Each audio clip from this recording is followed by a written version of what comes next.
So, we're back with another episode of What's the Mama podcast. And we're your hosts. I said I wasn't going to do an intro, and it's like habit. See? We look different for different reasons. I've gained some baby weight. Some. You know what's crazy? I'm still eating healthy with the occasional cravings here and there.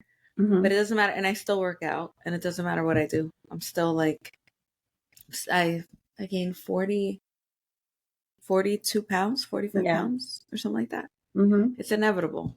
It's just but it's like my body is. Baby weight, water weight. It's like a whole bunch of different factors that, and it's like, obviously, like your body tends to absorb more water, I think, because I know everything swells. Everything is puffy. Everything is swollen. Like you get, like, especially towards the end, I feel. Which I am 9 months. Yeah. So here we go, home stretch.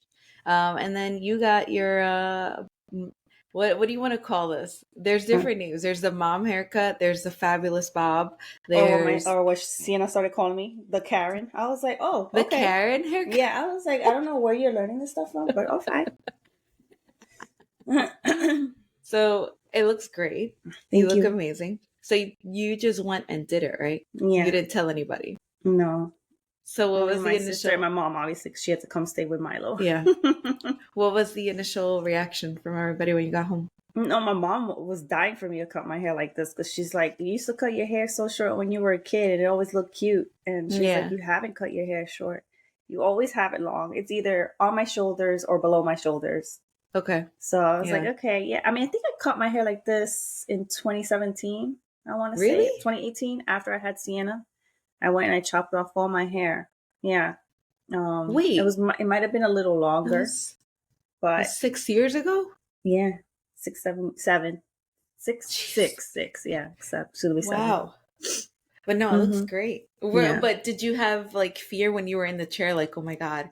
When you see like the big chunks falling? No, because I knew I wanted to do it. Okay. And I did it with a new hairstylist, which was funny. That's even more stressful.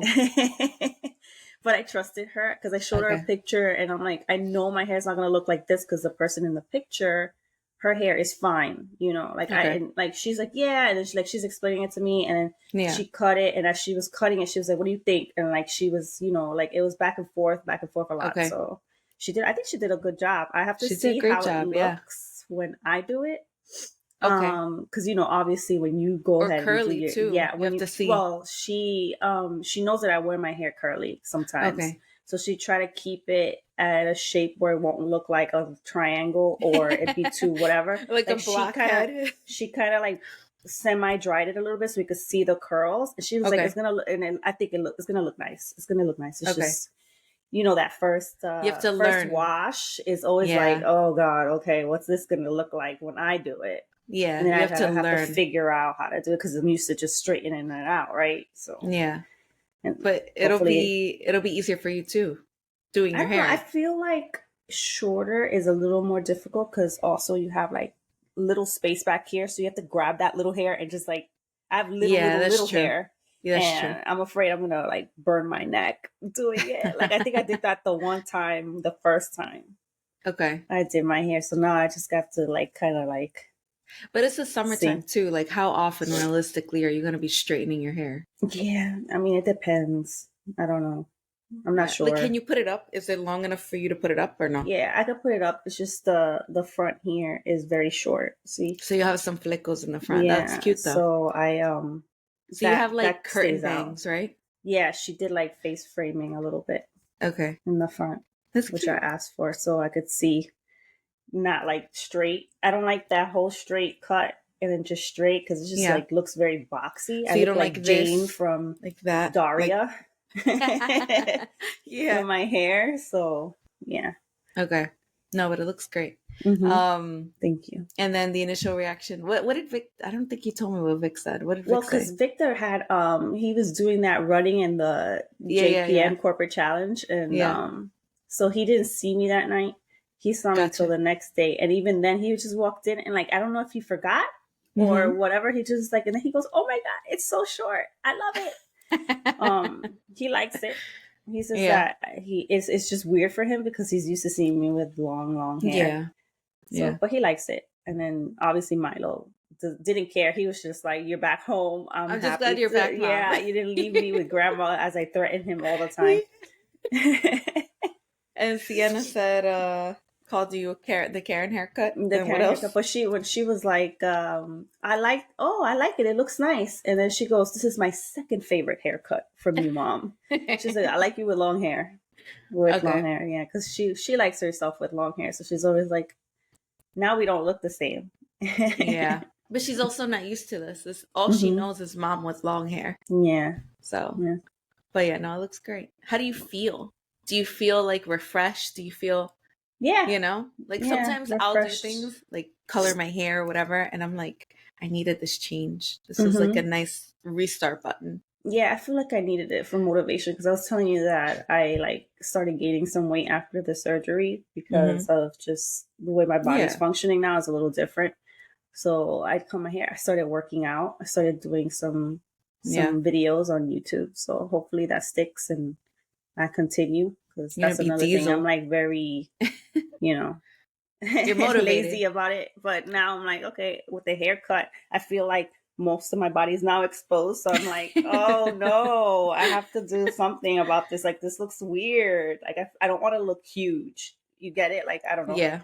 I feel like my short hair is like, I used to hide behind it. Behind your hair, my long hair, yeah. So, okay. Hopefully some more motivation. I've been working out, so it's good. It's good. Okay, good. And I sent you some of the videos that I've done. Yeah. Listen, even if you do 10 minutes.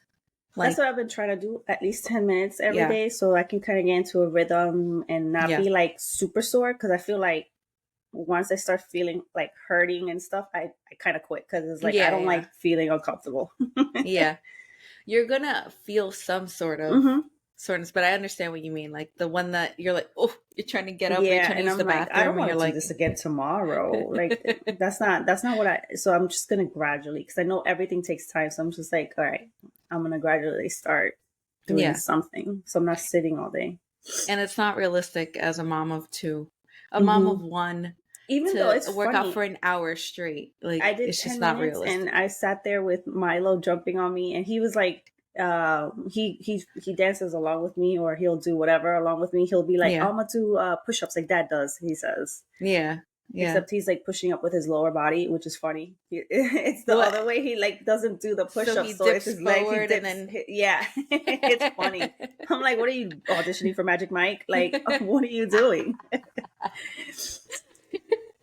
He's so funny.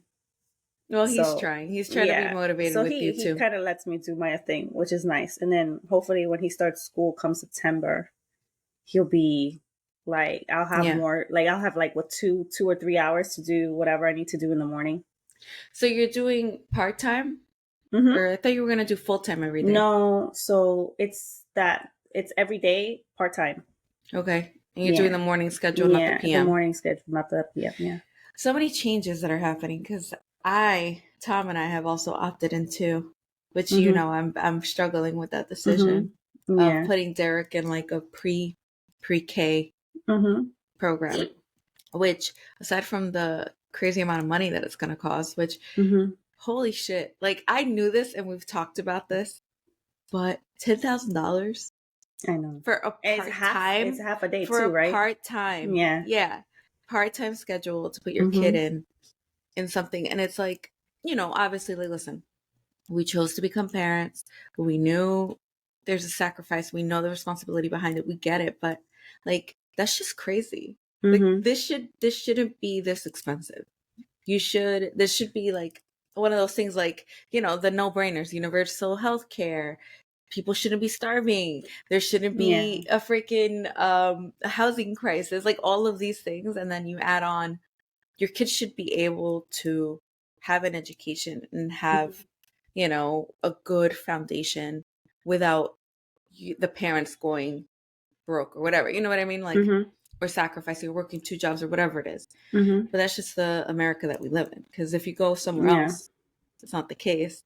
But then it's like, then you have the people that's like, oh, well then fine, go to another country and deal with the bullshit that comes with being in another country. And it's like, well, free healthcare, education, like all of these other things. And I feel like this stuff also ties into our mental health too. Yeah. Like, right? Like the moms that rush back the to pressure, go to work, the stress, and then like they get mom guilt, stressed.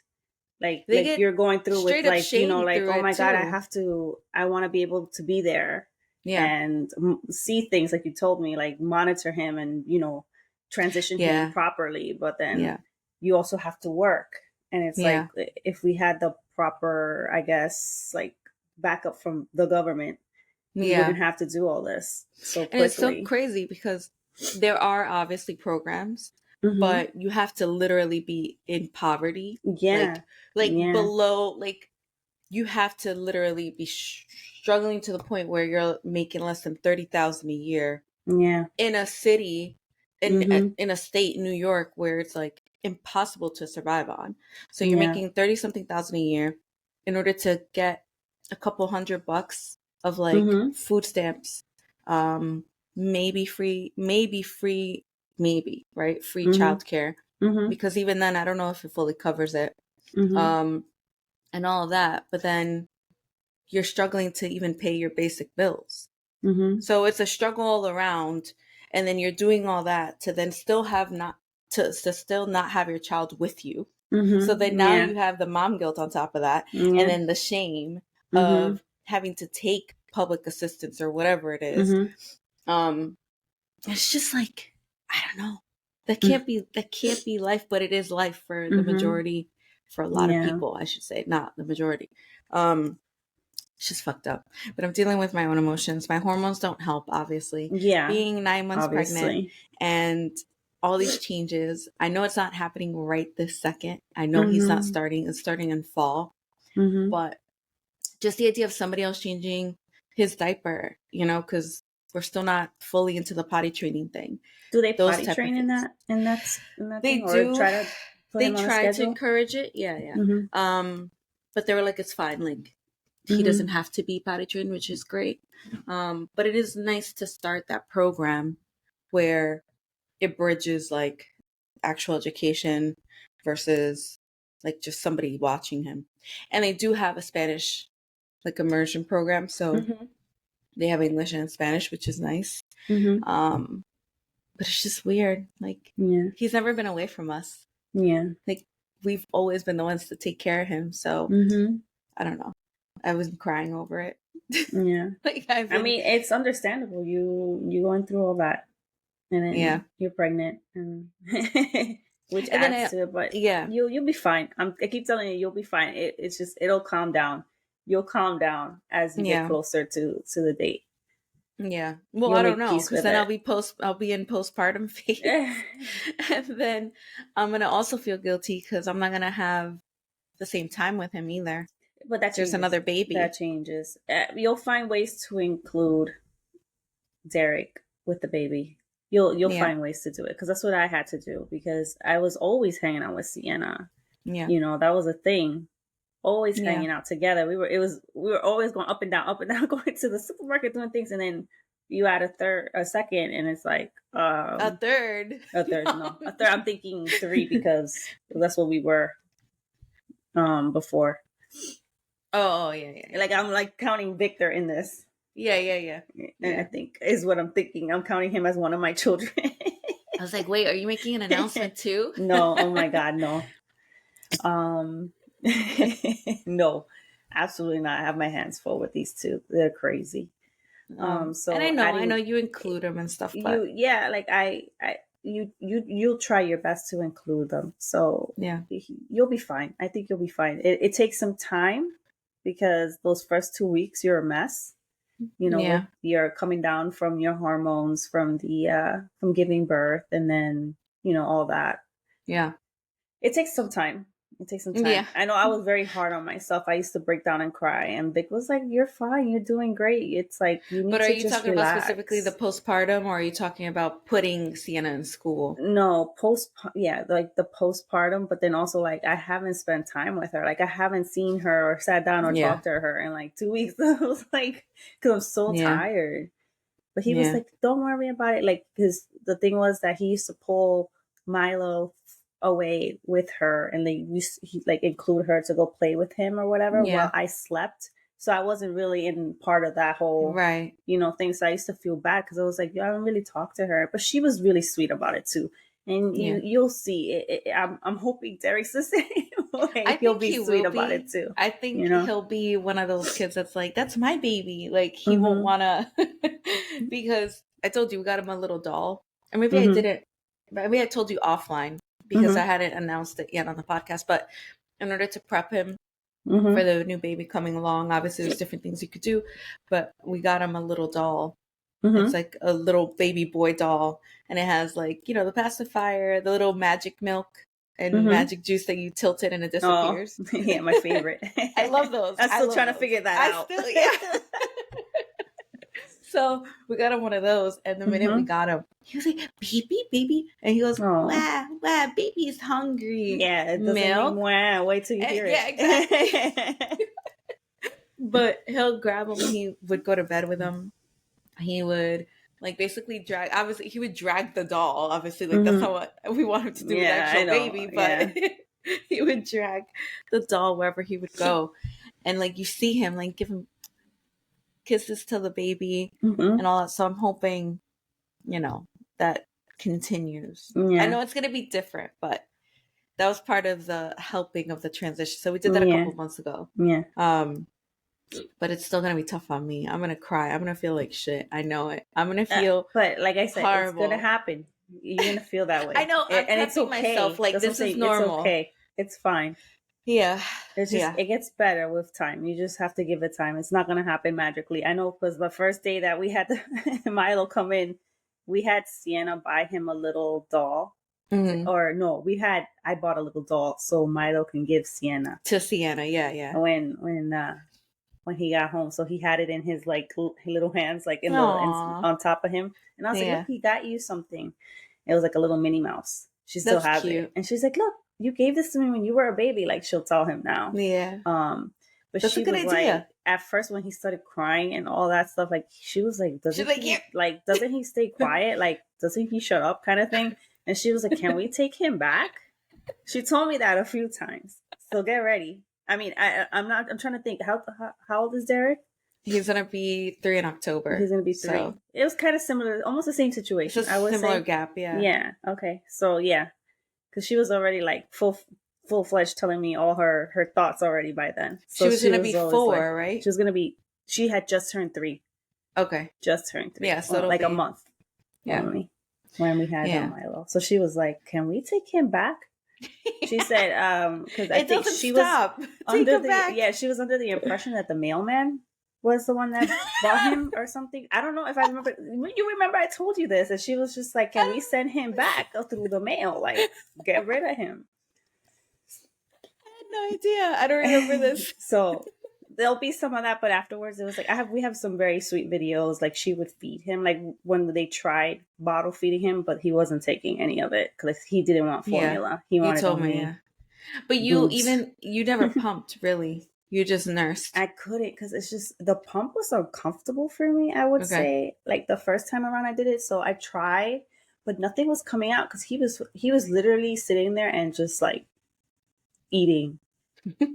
Eating. So by the time I came around to pumping, like what I did was the haka.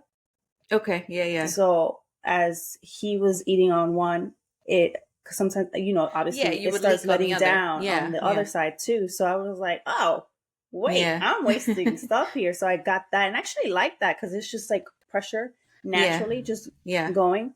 And I would do like maybe 2 ounces every time on that side. And I would switch it whenever I would feed him the other side. I would do the other side, Yeah. I do recommend that.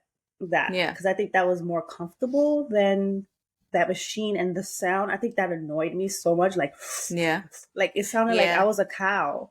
Like on all those videos of when Derek was born, like you hear the pump in the background. I preferred the pump over nursing, but that was just the overall, like with Derek latching. He wasn't latching properly at some point. It was just like he wasn't emptying me out, so I had to get on the pump. So I actually pumped more than I actually nursed, but I would still put him on, and then I would pump on the other one. So like I did have the Haka, but I rarely used it. I was really just pumping on one and then putting Derek on the other. And I always had one that produced more than the other. I don't know if that happened to you too. Yeah. Same. Which I know you brought up before, but you also lactated from your armpits. Yeah, I'm supposed to be a manatee. Yeah. But yeah, no, it's so I know I've spoken to you about it, but you know, the baby is still like head up, like breech. So if I do end up having a scheduled C-section, obviously most of the time they say your milk doesn't come in. Yes, so that's true. I have to mentally prepare myself now for that. And it's funny because I was talking to my other friend Giselle.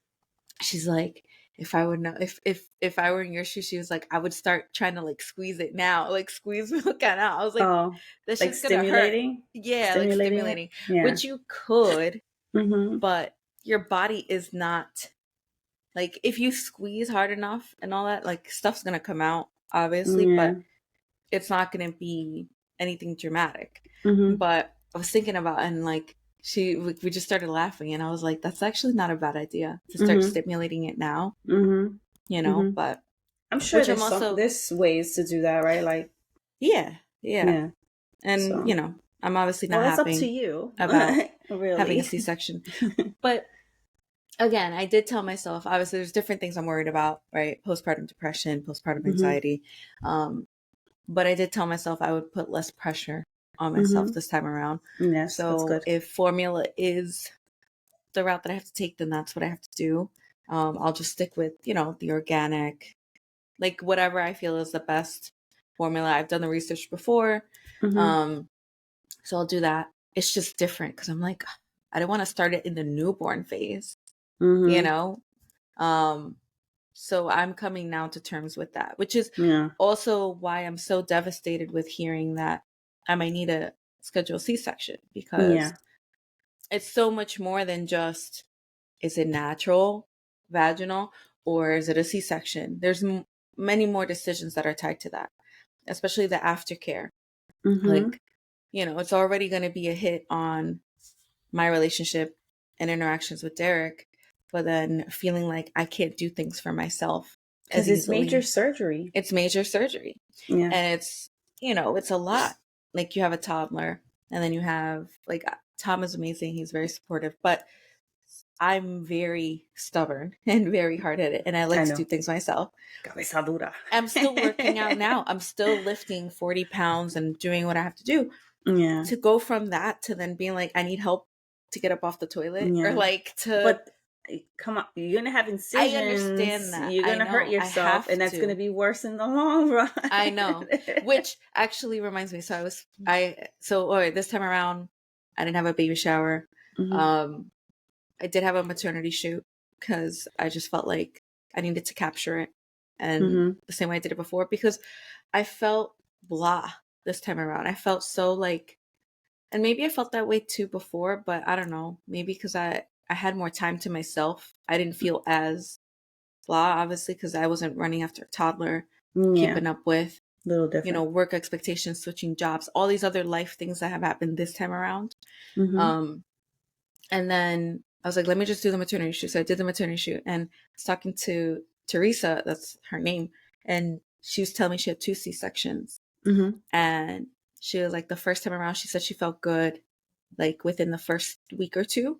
So she started doing stuff, and she's like, I learned my lesson. She's like, her incisions basically opened, and she got an infection, which then delayed the process of the healing and all the stuff. And obviously you have to, and all that. So it became a whole big thing. So she said the second time around, she said, F it, I didn't do anything. I actually had a nanny. I had people come, you know, and like help, like her family was there helping. And she stayed in bed. Like she was like, I'm not playing games with this, because she couldn't afford to have another incident like that, especially when you have another kid around. So she was like, if that does happen, if that is the case, just listen to your body and make sure that you don't force like the speeding up of the healing process before. She's like, from the outside it can look fine, and from the outside you can feel okay, but interior shit is still like fusing back together and all of that. So even when you give birth naturally, remember that. You got that giant size hole plate. Anyway. Yeah, exactly. That's your sign. She was set for you to tell you to slow down. I know. But I've been doing those exercises, so I'm hoping that the baby still like spins around somehow. Yeah. Did you check out that thing I sent you? The spinning babies. Yeah. It's like you have to go on all fours and like go, inverted. There's a whole bunch of stuff that you could try. You still have time that he can still move around. So yesterday he actually moved because he's been sitting on my right under my right rib, and then yesterday he moved to the left. Oh, but then that's good. But then he moved back. Slice it that way. Do you think maybe, I'm trying to think, because have you tried stretching your hips, maybe like opening them up a little bit? Yeah, because it might be like all of that. Just needs more space to go. I do all of that. And I do, I have my ball here. I bounce around on that. I move around. I'm trying to think, because I know, because I had the chiropractor doctor that I had. She's a doula. So she used to do like all the stuff just to make sure everything was in where place. It needed to be. Yeah. That is the other alternative. And people were saying about acupuncture and like Chinese medicine. There's something with your toes that they do. I mean, I would try anything if you. I would be so desperate because I'm the same way as you. That would have driven me insane as well. Like just like I have to try to find something to remedy the situation, because there would be no way that I would go into C-section. To be honest, I know it's so like just the thought of that would like even. When when I've like early of my pregnancy, I was always like, oh my God, what if this, like that would haunt me in the back of my head all the time. And like we both know people have had C-sections and they're totally fine, and it's whatever. Like it's not a matter of like one's better than the other. It's more of, I'm scared. I'm scared. Yeah, no, seriously. To be like cut open and have all of my shit taken like out. Pressure. And it's too much. It's just because you know what entails, so it makes it worse. So that's really what it is. And then I was talking to my mom about it, and she was telling me, she's like, oh, it's funny, she's like, when I had your brother, she said that he was under her rib and that he was like causing so much pain because he kept like digging into it, that she was at the hospital and they were like, she's like, just get him out. She's like, just do the C-section. It's fine. He was breech. And she was like, just do the C-section, like whatever. They were taking her to the operating room. And as the nurse was like checking her and stuff, she was like calling out for the doctor because his head was coming out. Oh my God. So she's like, he flipped at the very last minute. And I was like, oh God. I mean, I hope mine isn't as dramatic and as late as that, if that is the case. But, it obviously made me hopeful. Like it can literally happen up until the very last minute. Like he can talk to baby, to baby. Yeah. Just say, move down and just rub I do. Tummy. And I tell Derek all the time, tell the baby to flip, tell the baby to like, Derek's just like in his own little world. But, it's just crazy. But then a part of me is very like, if this is what's meant to be, this is how it's meant to happen, and this is what it is. Like I'm always in the middle of those two dual sides of me. Like one is the control freak. That's like, what else can I do to like make this the way that I want it to be, or whatever. And then the other part is, if this is the way that life wants it, this is the way that it's supposed to be, I have to trust that this is the right way. So I'm kind of in the middle of it. I'll do the exercises and I'll get on the ball as much as and I'll do the stretches, but I'm not going to go out of my way. I'm not going to go to a chiropractor. I'm not going to go to an internal medicine, whatever. It is what it is. I'm still terrified though. It's fine. So that's what's going on with me. That's all the stuff that's going on in my head that I'm very stressed about. If you didn't hear it in the sigh.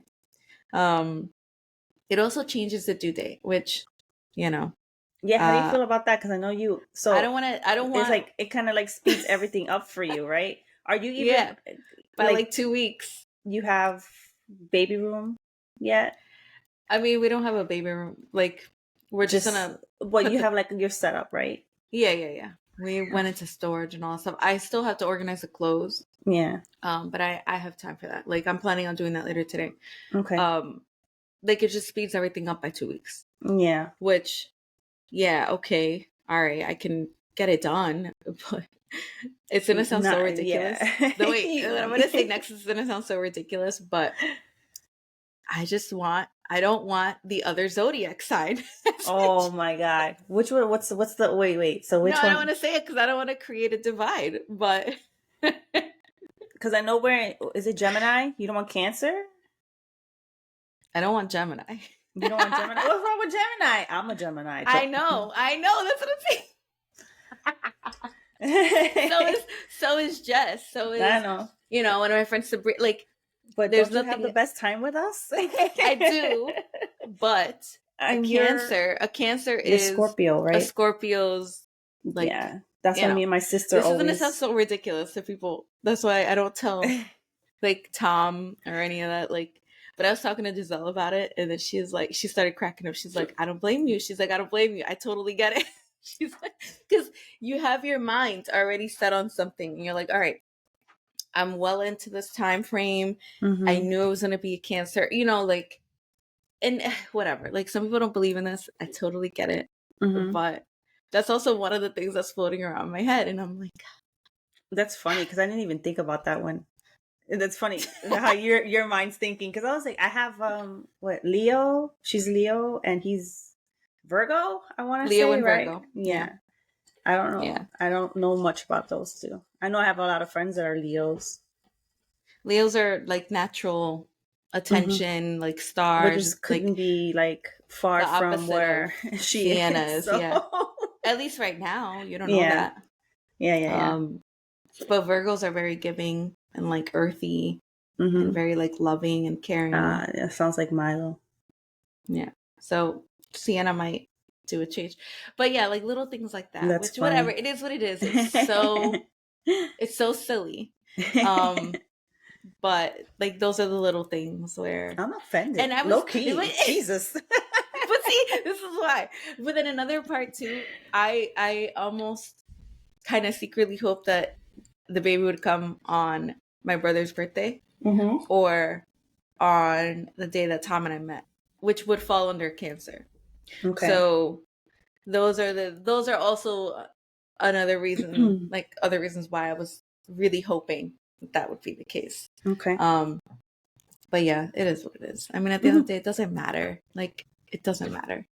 As long as the baby's healthy and good and all of that. And you're okay, which is, it's funny because, like, I always tell my sister, her friend had a baby, and I was like, I know the first question you're going to ask her is, how's the baby? Don't ask her that. Yeah. I was like, ask her how she's doing. Yeah. Like, ask the mommy first. Yeah. She was like, okay. Yeah. I was like, people don't get it until they're in that. Ask, you know, how's baby? Yeah. It's like, don't you want to know how I'm doing? Like, I'm falling apart here. Yeah. So I always tell her, ask how the mom's doing. And I think that's important because it has so much to do with how the baby's doing too, right? Like, if you're not doing good, the baby might be like, you know, you're not paying attention to it or whatever the case may be. Yeah. I know my sister had the postpartum also, where she didn't even want to see her kid at first. Yeah. So, you know, I've seen that happen. So it's important to take care of the mom. Yeah. Yeah. And, you know, like part of it too, like we scheduled, like we planned this obviously because it would have been cool to have another kid in October and then all of our birthdays be in October. But we were just like, if we're going to do this again, we need to make sure that I can get out of the house and I can walk around and it's warm. So we had planned on a summer baby. Ideally spring. And then here I am with a summer baby. But we're just like, all right, this will be good. Because even though I know I hate the fucking summer. I hate sweating. I hate like, ugh. And that's another thing. And I was just thinking, the incisions, if you do get some, well, that's what I'm thinking. You have to be careful. It's going to be even tough because I'm going to be sweating, and then it's just like, and like, granted, I was cut vaginally before with the first birth, but you know, it's different. Like, that environment is already warm and stuff going on down there. So. You're already taking care of it. You're already bleeding. You're already putting ice packs, like whatever. You know, but this is different because this will be on the outside. Yeah. And so I'm like, I'm gonna be sweating. I have to be careful. Like, sweat doesn't get there. Get silicone patches or whatever to put on top so your clothes are not rubbing on it, and then it's not as bad because that, I think, so it doesn't rub against. Yeah, for me, I had a lot of itchiness. Like when it was starting to heal, it was like itchy. Yeah. And anytime I had like sweat or too much of a hot shower, it would get really irritated. Yeah. So I had like those silicone, like you gotta send me the link for them. Like an adhesive almost. It's like a glue when you put it on top. But I mean, you would have to find out to see. I don't know how the C-sections are, like how big, or if you can even put something on it until whatever. Maybe it's more of a when it starts to heal. Yeah. I mean, I know I'm not going to be walking like the first week. Like, I know I'm not walking. I'm listening to you like you're not going to be walking. Oh, man. As much as I would want to be. This is going to be the challenge for you. I'd be like, I could do some weights, you know? Like me when I got home and decided to do the laundry. Yeah, no, don't do that. Yeah, I know. And this is worse, I think, right? Or, yours is worse than what I got. I got little things. You're going to have a whole... You're moving around organs and all that. Yeah. No, taking it out. You'll be fine. Don't think about it because you know how this works. But the person that's doing it knows what they're doing. Yeah. You know your body. You're healthy. You work out. You do all that. I think you're in better condition than most. So you'll be fine. It's funny. Like, I don't have to schedule a C-section. I could just wait, like wait it out. But if I wait, then I could get somebody else from the medical group, and I don't want anybody else. I want him. So you want him, okay? Like, I trust him. I feel comfortable with him. So that's another reason why I'm like, even if like there are pros and cons to waiting. Obviously, the longer you wait, the more chances that the baby can flip and all that. But then, if you wait and you don't schedule it, I can end up with a different provider. It's an emergency C-section, so it's more rushed and you know, like all scattered and all that. And it's just like, I have a different provider. I don't know who this person is. I don't know how capable they are, which I'm sure they're all capable, but I'm already going into this. It's just the comfort of seeing someone you've been seeing. Yeah. This person's been seeing my vagina for years, and they actually, he delivered Derek, you know? Yeah. And he has a really low C-section rate, you know, and he is very big on whatever he could do to avoid it, he will. The only thing he doesn't do the EVC, you know, like how doctors can flip. The manual flipping. He doesn't, and because I'm high risk and my condition and all that stuff, he's like, I wouldn't recommend it either. He's like, you can, if you really want to do that, you can go. It's painful too. To another. I had somebody, I know somebody that did it, and it was very, very painful. Yeah. But again, I still have other things that don't make me a great candidate for that either. Yeah. You know? So it's like, that's not even really an option. So I need to just man up and just get this man up. Which is such a like contradictory phrase, especially in this topic. Woman up, yes. But yeah, so that's what's going on with me, and I've just been crying about it because it's not what I want. It's not what I want, and I keep saying it's not what I want. It's not what I envisioned for my birth. It's not what I wanted. But it is what it is. I'll deal with whatever happens, and it'll be for the best. A lot of deep breathing. Yeah. There's certain things we can control and other things we can't. Yeah. So I can control my emotions as much as my hormones allow me to right now. So I was gonna say that's kind of hard. That's kind of hard. You know, it's there's other changes happening too. So I need to be okay with just things that I don't have control over right now. That's all. Yeah. I asked my mom to stay with me for like a week or so. So we'll see how that works out. She's there to help you. I mean, she might get on your nerves with certain things. I don't think she won't do it like the way you want it to, but I really don't think she will this time around. I also feel different. Like I'm scared. Like I'm legit scared. I don't get scared of things like that. Yeah. Like rarely. Like I'm just like, whatever, it is what it is, and I'm just gonna push through. But it like legitimately scares me. I've never had like major surgery like that. So I remember the first time I gave birth, like I asked for my mom, and like that always stuck in Tom's head. And like his idea was, all right, we'll have your mom come, and like she'll stay with us, and that way. And then I was like, oh, that's right, I did say that, and I do feel that way. Like I want to have my mom around. As much as she annoys me and drives me crazy, it's still my mom. Yeah, you know. But I just know like she's gone through this too. Multiple times. She's gone through it way worse. You know, she had a stillborn. She had miscarriages. She had me as an emergency C-section that she was hemorrhaging. You know, like she had worse. And I know that she would be around to just like be my mom. Yeah. As like, you know what I mean? Like that's just what it comes down to. Yeah. So yeah, we'll see. What else? There's something else. I haven't packed my hospital bag. Oh, yeah. Which I'm not stressing because I always overpack anyway. But I know that if I do have a C-section, I'm going to be there longer. Yeah. So. Oh, yeah, that's right. You're going to be that's another at least thing. like another day, right? Another day or two? I think. I haven't gone through the steps yet. I have an appointment next week. Okay. At least they're preparing you as much as possible, right?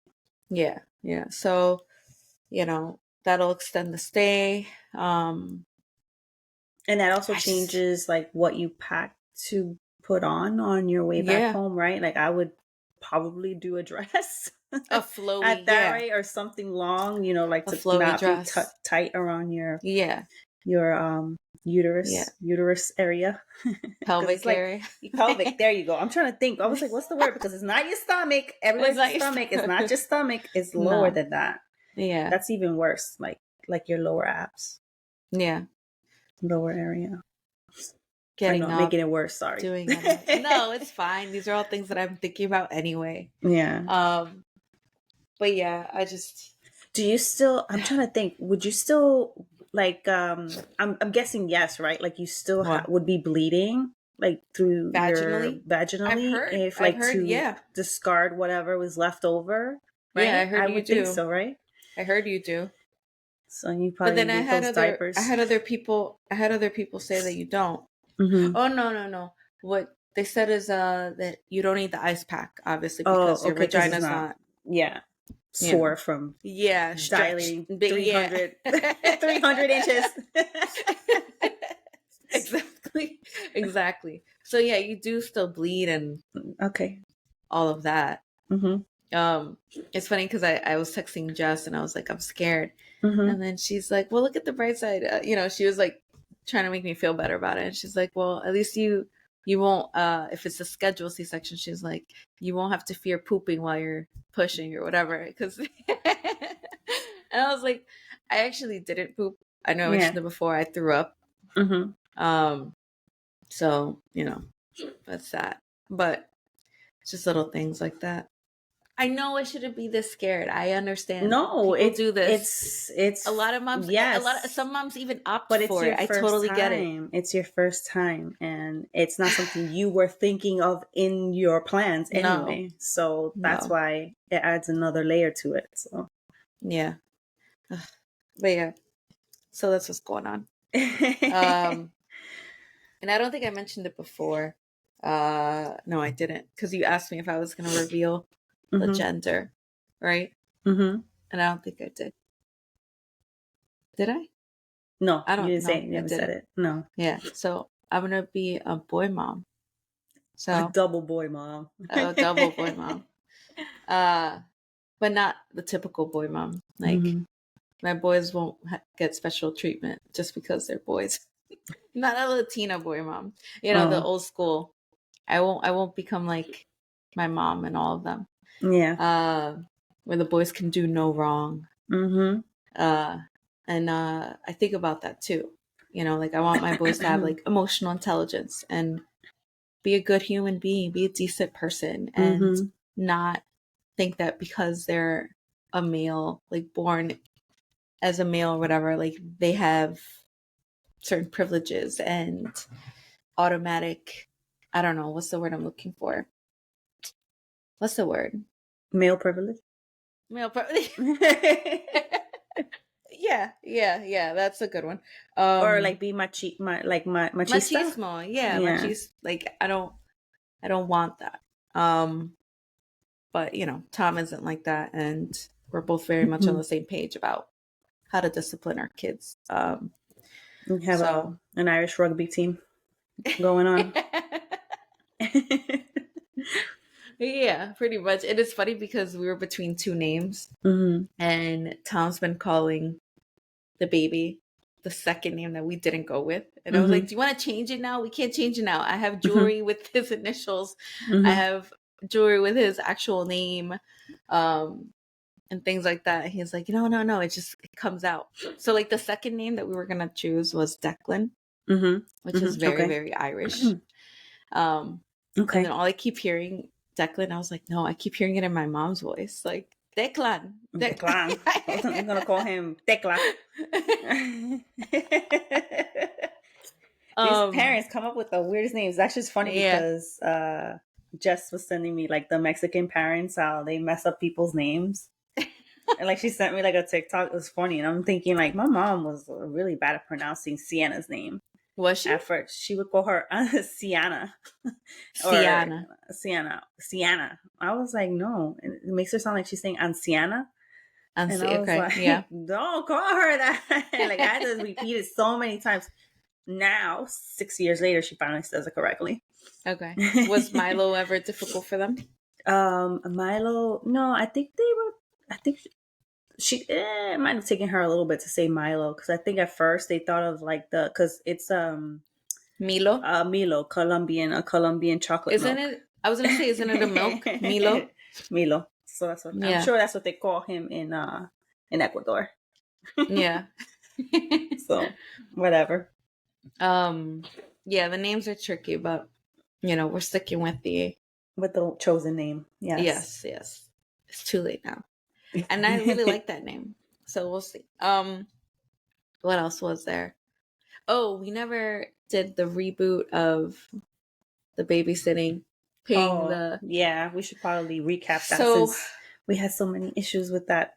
Long story short, what did we decide on? We decided on people should be compensated for their time. For their time, yes. If they're giving up, especially like a Monday through Friday type of schedule, and they're actively like, if the kid isn't just there watching TV, and they're actively doing things. I don't know. Like my dad doesn't really interact with the kids too much because he's always falling half asleep all the time. So he'll be like laying down and he just sits there with them. Okay. So, well, he's supervising, but but he only does that like a few hours at a time. But if they are providing a service where they're actively feeding your child, playing with them, taking them to the potty, changing diapers for hours at a time, you have to compensate your family member. Yeah. And we set a minimum, if it's a week, $100 at least. A week. 100. Starting 100, depending on the age, what you're doing, how far they're traveling. Kids, how far they're traveling and all that. And if it's a sibling that's doing you a favor, you said you give Sharon other stuff. Like I find other stuff, gift cards, you buy her things. Yeah. And if it's an older sibling, which we talked about before, if it's an older sibling watching a younger sibling, like a 16-year-old watching a 3-year-old or whatever it is, then you can kind of teach them how to have an allowance and how to earn money. Be like, all right, you're going to get $50 for 2 hours or whatever. Excuse me. So that's a good way to like teach them how to like be responsible with their money and all that. But you did say that it's important, and we did agree it's important to have that communication before anybody starts watching their kid or any of that change happens, because you said your mom had an experience with your grandma. Oh yeah. That she was still to this day holding on to it. Yeah. So that's, I don't know. That's just bad blood, I would say. Gotcha. With those two, because it's terrible. My mom still brings it up to this day. Like my grandma was upset because she wasn't paid for taking care of me. But like this conversation should have been had, not my mom with my grandma, because that's not her mom. It should have been my dad. Like, hey, but I feel like he kind of lacked in that a little bit. Like he wouldn't stick up for my mom a lot in certain situations. He didn't want to be in the middle. Yeah. So it was like, but that's not how it works, because, that's your mom. Like you have that conversation with her, especially if it's money involved. Yeah. But, like, and then my grandma just, it's like very, I don't know. Yeah. Like I said, bad blood. They would always argue. It was like a money issue.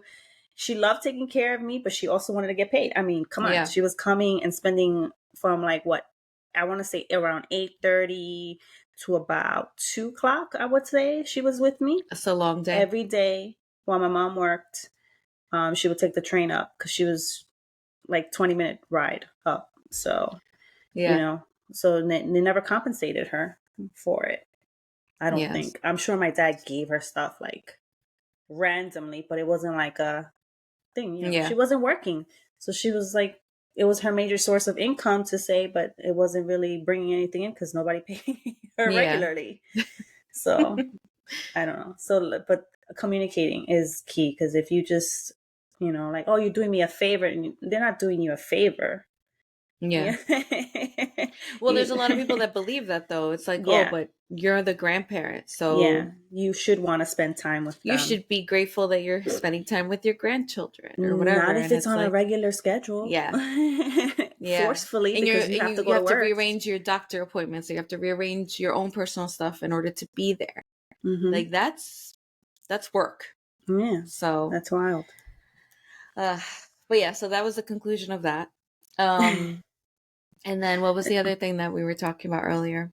We talked about the sleepover dad drugging the girls. Yeah, which I think we probably mentioned at one point. But that, I think he just got, I think he got not sentenced. I don't know what was going on, but it was in the news again. So I don't know if the trial was starting or whatever. But isn't that crazy? The little girl. So this is what happened. If you guys don't know, the father's daughter was having a sleepover, and she invited a couple of her friends. They were downstairs and they were all like sleeping over. The father insisted on making smoothies for the kids, and he spiked them with some I don't remember drugs. what it was. Yeah, I forget what maybe it is. Sleeping. It might have been something, sleeping pills or something. I don't remember. I don't know what it was, but and some of the girls, like, he kept pushing it, and like some of the girls didn't want it, but he kept pushing it. And then one of the girls pretended to drink it, I think. I'm not sure, but she pretended to be asleep. Yeah. And she saw like him, I guess, like approach the other girls while they were like passed out, checking to see if they were breathing. If they were breathing. And she texted her mom, like secretly, like while she was pretending to be asleep, like, you need to come pick me up. Whatever. Wasn't it that her mom, nobody responded? Like her parents didn't respond, and she got a hold of like another trusted individual. Oh, I didn't know that. I think it was. And that person called her parents and was like, yo, hello. Yeah, I think that's what it was. Because I think that was the other thing that was a big deal, that she couldn't get a hold of her parents. Jeez. So she had to text or call another like person, and be like, she was like really worried. She was like, he's coming to me next, like, please hurry up. Yeah. Kind of thing. Ugh. Like she wasn't sure how long she could keep up with the sleeping thing. Yeah. So, yeah. I think that's what happened. And then he didn't want to let the cops in, remember? It was like the cops were at the door, and he was like, "No, you like, can't why are come you in." here? Yeah. So that was all odd. And he was already acting strange. That's crazy. I'm always thinking, like, where's the mom? Where was the girl's mom during this? Like, I mean, unless she knew her husband was doing weird shit. Yeah. It's hard for me to believe that they don't know.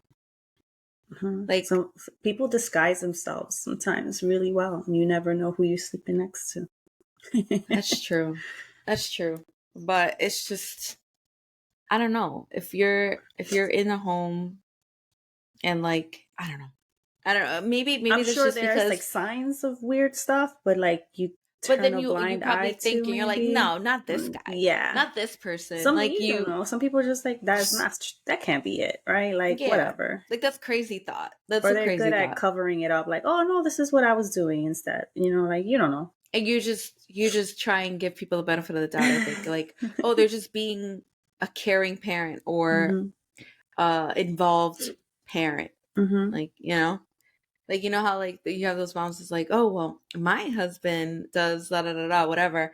It's like, maybe it's just one of those. Like, I'm lucky that I have, like, the moms are thinking, I'm lucky I have a husband that's involved. And I don't have to ask him to, like, make smoothies or to, like, watch after the girls or whatever. He's going to do it. Really weirded out if, like, we were having a girl like, sleepover and he'd want to be a part of it. Nah.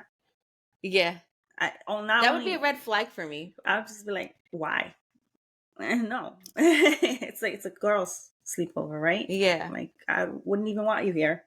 Yeah. First of all, because I wouldn't even want you to get in trouble with anybody saying anything about you doing anything, right? Like, that would be the other thing. If it's a girl sleepover, I think, unless you're a single parent and you're a dad, that's different. But to just have the girls be comfortable naturally, I like Tom would instantly be like, all right, you got this. I'm gonna go over here.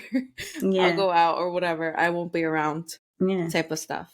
Yeah. Like he would just suggest that automatically because he would automatically be like, no, it's a girls' night. Like, you guys do whatever you got to do and whatever. I'll get out of your way. And these were 12-year-old girls. So yeah, it's not like we're talking about anybody young. So, yeah. Like super young. These are 12-year-old girls. Yeah. Which also reminds me, there was another video because again, we're talking about like crossing boundaries here and like comfort level. It's one thing if it happens in your house, but then what do you do if it happens in the school? So there was in the Bronx, I think it was the Bronx. Yeah, it was in the Bronx. I saw in like News 12, they were showing this teacher's aide, like a teacher's aide. I don't know if you came across this, but it sounds familiar. The 10-year-old girl came home, right? And her stepfather found yes, I heard this. Yes. A love note from the TA, sharing his emotions and love and affection towards his I think she's 10 years old. Yeah, 10 years old. She's 10. Yeah. And he went to the school and punched and like beat the shit out of the TA. Good job. But the TA was what, in his 20s or something, right? Like he was it wasn't like he was an older guy, but like it was just, I'm like, I always think about 10 years old. No, but I'm always thinking about like why, I don't know. We have all these like, I guess it doesn't matter. The age. What are you trying to say? No, I'm trying to think like, why would you, I don't know, why would you have, it's like, he was in his early 20s. Like, I feel like some people are not developed fully at that age sometimes where they can understand that that's not appropriate. I feel like there's got to be something. In this day and age, I don't find it to be an excuse, though. This day and age, there's so much conversation around inappropriate behavior and things that you shouldn't do with kids that to me is black and white. I mean, I'm very black and white with a lot of things, but when it comes to kids and like protecting them and all that stuff, like I'm super hyper, like, nope, that's wrong. There's gotta be something wrong with that guy. There has to be. But then what I'm thinking is, it's like, why are there not background checks to the point where... That's what I'm saying. Like, I don't understand or a psychological evaluation. Mental, like something, right? Yeah. They don't even do that with cops. They don't do that with other, what else the word I'm looking for? Other professions. And I'm like, but you should do that at least with professions that involve dealing with children. Like you see these, which is also what scares me about putting Derek into something. You see these like teachers and these other like people that work in nurseries and whatever, and they're having a bad day. That's their response. They're having a bad day or a bad morning, and you see them throwing the kid, slamming the kid against the wall or whatever. Like this That's one like girl, anger issues, right? There was this one girl, actually, I forget where it was, and this kid was nonverbal autistic, and he was having a moment, and she was getting frustrated, and she ended up like slamming him against the wall multiple times. This kid has no way of communicating, like, this is what's happening, but they caught it on video. Yeah. And her text to her friend was, "I was having a rough morning." So slam yourself against the wall. Like, slam yourself against the wall if you're having bang your head against the wall if you're having a rough morning. Don't do that to an innocent child. Like, that's what I'm talking about. Like, do these people not go through psych evaluations? Or is it just that the demand is so high? They don't care. This is back to like the initial comment of like how expensive it is to get proper childcare and all that stuff. But is it that the demand is so high that they're just like, we need anybody, and they're cutting corners when it comes to who they're hiring? And I don't know. Some people, like I said, some people hide it well. They hide it well. They don't have a criminal record. They don't have a red flag filled background or whatever. But I don't know. That was wild. But I don't know what's going to happen with that dad. I think he's pleading, like, I don't know, saying like he's innocent, saying that it was like just to get them to sleep or some shit like that. Yeah. But yeah, that was the good luck with that one, buddy. Oh, you know who I saw the other day? Raquel, actually. Oh yeah? Yeah, because she did my makeup for the for the maternity shoot.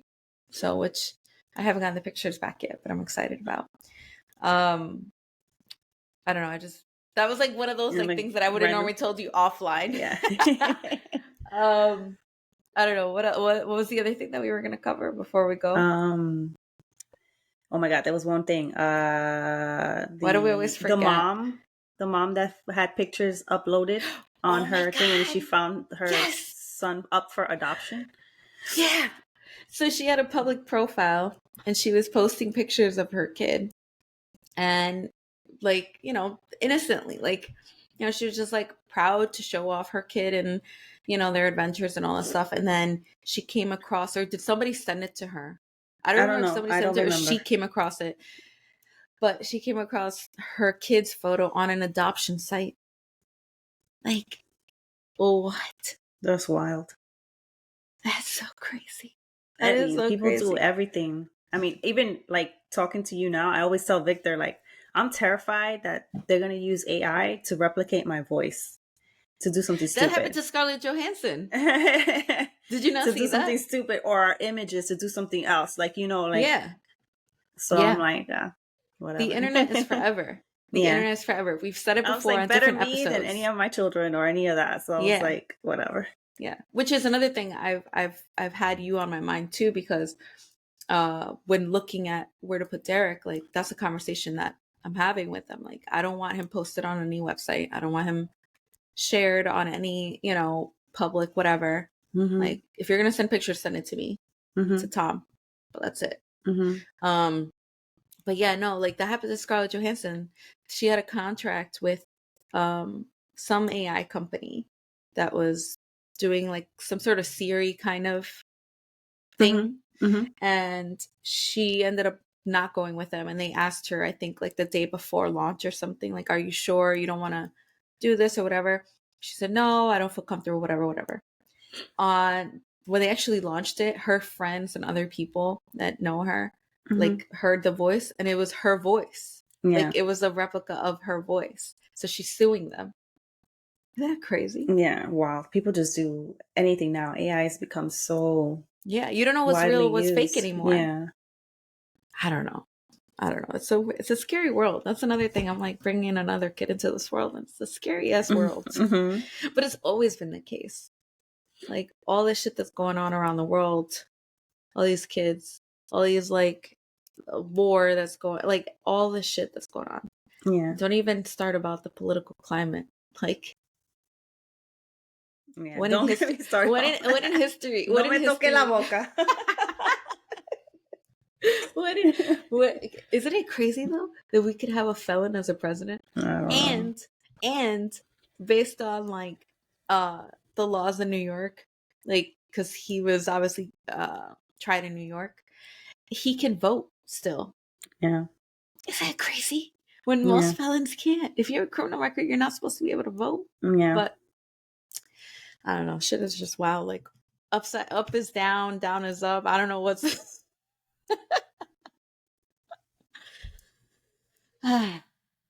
But here we are. We have to keep it together. Yeah. We have to keep going. And we have to act like everything's okay for our kids. And it's a lot. Mm-hmm. It's a lot. Yeah. And before we go, there was one thing that I came across this morning. There's a movie that's coming out with Michelle. Oh my God. Her name is like French sounding. Mm-hmm. She has the curly hair. She's a comedian. Doesn't ring a bell right now. She has a show called Survival of the Thickest. No. She's all about being thick and like proud and whatever. Mm-mm. So she has a movie coming out with this other girl. Oh, this is terrible. But this other girl with the curly hair. You just said curly hair twice, and I'm like, I don't know. I'm gonna have to look it up. But it basically talks about how their life. The girl, she's unexpectedly pregnant, and she's like, "Oh my God!" Like. Oh, okay. I know what this is. I know the movie. Yes. You know the movie? But I just can't tell you the names because all I can think of is Michelle Rodriguez or Michelle Pfeiffer. That's the only Michelles I know. So you know the movie. But the girl did an interview saying like the whole, I guess they wrote it like it was their creative like thought process. She was like, what people don't talk about is the grieving process that a woman goes through when she becomes a mom, because yes, it's exciting, yes, it's great, you're full of love and all that stuff, and that doesn't take away from the grieving process that you still feel of. You can't just pick up and go. You can't just pick up and be like, oh, let me go out today and let me go call my friend and see what she's up to. I can go meet her, take the subway, whatever. You can't just do that anymore. And you have a sense of loss, whether it's your career, your own body autonomy, because if you're breastfeeding and you literally sacrifice in more ways than one, and it doesn't, I feel like it just gets like minimized. And she talks about how that was the toughest phase that she wasn't prepared for, because you read about all these other stages that you're prepared for, you know, the sore nipples, the sore vagina, or if you had a C-section, like that process. But you don't really talk about the mental load of, I'm no longer this high-powered career woman, or I'm no longer this person that can just pick up and go, or my friends call me at 8:00 and I'm like, oh yeah, I'll meet you. You know, like those type of things, which I just found interesting, because you could talk about all you want until you're blue in the face, but unless you go through it, you really don't understand just how lonely that can be, how much pressure you feel, how much shame you even feel for feeling that way, that you're just like, is this normal? Because you don't hear other women talk about it. You just hear about the joys of pregnancy, and you're a mom, and you're a superwoman, and you're this and you're that, and you're doing it all. But at what price? And like, how does that feel? So it was just interesting for her to point that out. Because at first I saw the movie and I was like, oh, this is another one of those like, I'm a mom, what do I do? One night stand, you know, whatever. But now I'm like, oh, it's interesting. I should watch it. See. I wish I knew what it was called. We'll put it in the description, because I don't even know what to look for. I know. I'll look for it. I'll send it to you, because I think I have a good idea, but I just can't remember the name. Like, what do I? It'll come to me. It'll come to me. It'll come to me. Movie. It'll come to me. Movie with Michelle ? Oh, it's called Babes. I found it. You found it. I put pregnancy movie with Michelle ? Question mark. Michelle B. Because I knew it was like with a B. But yeah, it's called Babes. Okay. And the girl's name is Alana Glazer. Mm-hmm. And Michelle Butu. I forget her last name. I don't want to, but Batu. Okay. But yeah, it's interesting. So I think it comes out if it didn't already come out, but so like Michelle's character, she already has kids or whatever, but then the other girl unexpectedly becomes pregnant. Like with I think she had a one-night stand or something like that. Yeah. And it was one of those questions like you see in the clip. She's like, "Wait, you could become pregnant if you have sex on your like around your period or something." Yeah, I remember that. I saw that clip. Yeah, online. Yeah, which is also things that some people don't know. Yeah, some women don't know. Some people don't know these things. But yeah, I don't know. That was just my thought. I know there was something else that we wanted to cover. We're obviously going to take a summer break. It'll also give me time to recover and to get myself together after giving birth.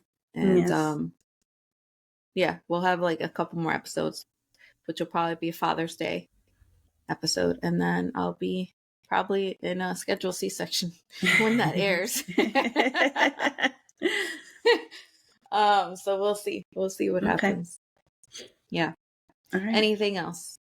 No, because I actually have to go. I'm going to be late otherwise. Okay. Yeah, okay. I got to go put on pants. I'm not dressed. Yeah. I thought you were. Dressed. I got like the shirt on, but I got to go figure out if I'm going to wear pants, long pants or short pants, because it's outside. So I don't want to be hot, but I also don't want to get bitten by bugs. 81 degrees. Yeah, so I might have to wear shorts, but I'm going to have to go spray myself with bug spray or something. All right. Well, thank you guys for listening. And remember that you're doing a great job. Thank you. I'll see you guys next time. Bye.